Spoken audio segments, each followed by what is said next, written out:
So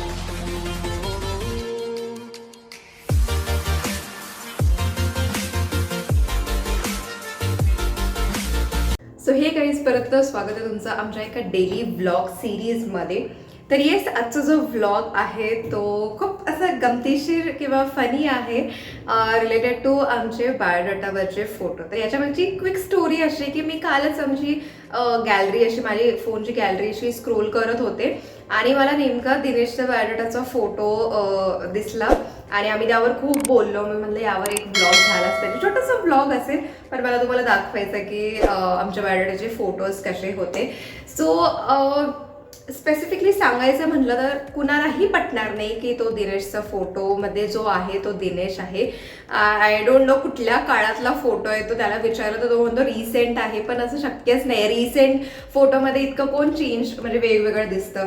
आणि मी तुम्हाला दाखवेलच ते फोटो कसे आहेत बायोडाटाचे. आणि स्टोरी अशी म्हणजे आता खूप जण मला नवीन हे व्लॉग्स बघत असतील, माझे नवीन सबस्क्रायबर्स असतील, तर खूप जणांना आमचं अजूनही लव्ह मॅरेज आहे असं वाटतं. दिनेशच्या गावी सुद्धा किंवा माझ्या आमच्या फ्रेंड सर्कलमध्ये किंवा हे जे माझे व्लॉग्स बघतायत त्यांना सुद्धा स्पेसिफिकली माझे रील कंटेंट किंवा व्लॉग कंटेंटमुळे पण वाटत असेल, पण हे अरेंज मॅरेज आहे गाईज. आणि आमच्या लँग्वेजमध्ये डेस्टिनी प्लॅन्ड अरेंज मॅरेज आहे.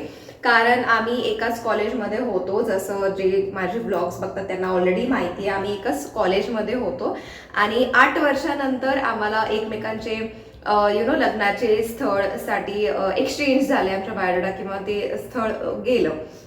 तर जे अनमॅरिड लोक आहेत जे हे व्लॉग बघतायत, तर मी खरंच त्यांना सांगते की तुम्ही फक्त पेशन्स ठेवा, देवावर विश्वास ठेवा आणि तुमचे जे कोणी पेअर आहे, जे कपल आहेत ते ऑलरेडी बनलेले असतात. फक्त ते राईट टाईम यायची वाट असते, राईट वाट बघावी लागते. म्हणजे राईट टाईम आल्यानंतर ती जी तुमच्यासाठी बनलेली जी व्यक्ती आहे ती तुमच्या सोबत येते किंवा तो राईट टाईममध्ये तुमचे भेट होते त्या व्यक्तीशी. कारण आमचंच एक्झाम्पल घ्यायचं म्हटलं तर आम्ही एका कॉलेजमध्ये होतो. दुसरी गोष्ट, ह्याच्या आधी आम्ही ज्या एरियामध्ये राहायला होतो तिथे म्हणजे आम्ही दोघंही एकाच एरियामध्ये राहायला होतो, फक्त वेगवेगळ्या कॉलनीमध्ये होतो. सो नो डाऊट आम्ही वीकेंड्सला एकमेकांना पास झालो असणार आहे, कितीतरी वेळा बघितलं असणार आहे. म्हणजे नॉट डायरेक्टली बघितलेलं असणार आहे, इनडायरेक्टली बघितलेलं असणार आहे. पण एवढं सगळं असून सुद्धा 8 वर्ष टाईम लागलं एका कॉलेजमध्ये. कारण भेटायचंच असतं तर आम्ही कॉलेजमध्येही भेटलो असतो ना, कॉलेजपासूनच मग आमचं रिलेशन असलं असतं. But it had taken a right time. So 8 वर्षानंतर तो राईट टाईम आल्यानंतर आमचे बायोडाटा एक्सचेंज झाले आणि मग सगळं जुळून गेलं. So this is a destiny planned relation जे आमचं आहे. तर वळूया आपण पटकन आपल्या बायोडाटाच्या टॉपिकवरती. तर माझा बायोडाटा हा मी स्वतःच तयार केलेला आहे. तर माझाही मी स्वतः तयार केला आहे, आदित्यचाही स्वतःच तयार केला आहे मी. म्हणजे आदित्यचाही बायोडाटा मी तयार केला आहे. वाईसा वर्षा अर्चना जी माझी ननंद आहे, दिनेशची छोटी बहीण आहे, तर अर्चनाने तिचा बायोडाटा क्रिएट केला आणि दिनेशचाही बायोडाटा अर्चनानेही केलेला आहे. तर मी इथे साईडला देते. तर येस, हा आहे माझा बायोडाटा. तर सिम्पल बायोडाटा. खाली तुम्ही फोटो बघू शकता, नेव्ही ब्ल्यूच्या वन पीस मध्ये फोटो आहे, सेम आहे. म्हणजे लोकांना, तुम्हाला पण आता बघून कळेल की ही मीच आहे.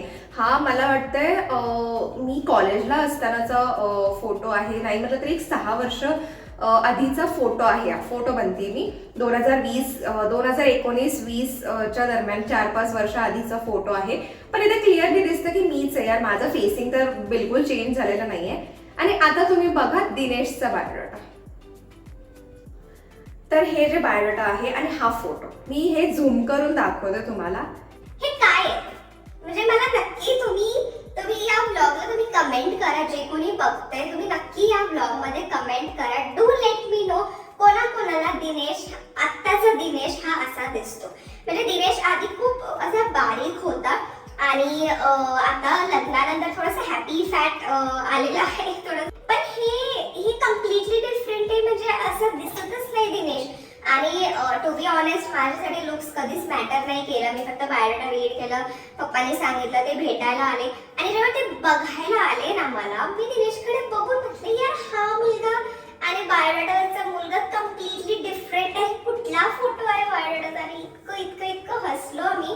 म्हणजे माझ्यासाठी पण ते चांगलंच होतं की यार बायोडाटापेक्षा लाईव्हमध्ये मुलगा चांगला होता दिसायला. बायोडाटावरचा आय डोंट नो, मी अर्चनालाही विचारलं कुठला फोटो टाकलीस, तो एक चांगला फोटो टाकायचा. आणि नंतर मग जेव्हा आम्ही बोलायला चालू केला, मी व्हॉट्सअपवरती पहिला चॅटिंग केलं, मग कॉल केला, मग व्हॉट्सअपवरती डीपी होता दिनेशचा हा. तर याच्यात तो जसा होता सेम टू सेम आहे. तर मग अशी आमची ओळख झाली, आमचं बोलणं झालं. एक 4-5 महिन्याच्या डेटिंग पिरियड नंतर आमचं लग्न झालं, ऑफिशियल लग्न झालं. सो हे खूप क्यूट आणि इंटरेस्टिंग गोष्ट मला वाटली. आणि आम्ही काल पण बघून इतकं खरंच हसलो. आणि मी इतके बोलत होते दिनेशला काय बायोडाटा, कारण त्या बायोडाटाच्या फोटोवरनं एक पॉइंट असा माझ्याकडे आहे जे मी नेहमी त्याला चिडवते किंवा त्याची थोडीशी अशी मजा घेते, मस्करी करते. तर म्हटलं हे पण तुमच्यासोबत शेअर करूया. तर हा तो छोटासा व्लॉग. तुम्हाला हा व्लॉग आवडला असेल तर नक्की या व्लॉगला लाईक करा, आमच्या चॅनलला सबस्क्राईब करा. नक्की कमेंट करून सांगा की कोणाकोणाला दिनेशच्या बायोडाटाचा फोटो आणि आत्ताचा दिनेश सेम वाटतो, नाही वाटतो, काय तुमचे व्ह्यूज आहेत नक्की कमेंटमध्ये सांगा. उद्याच्या ब्लॉगमध्ये आपण परत भेटू. तोपर्यंत bye everyone and take care.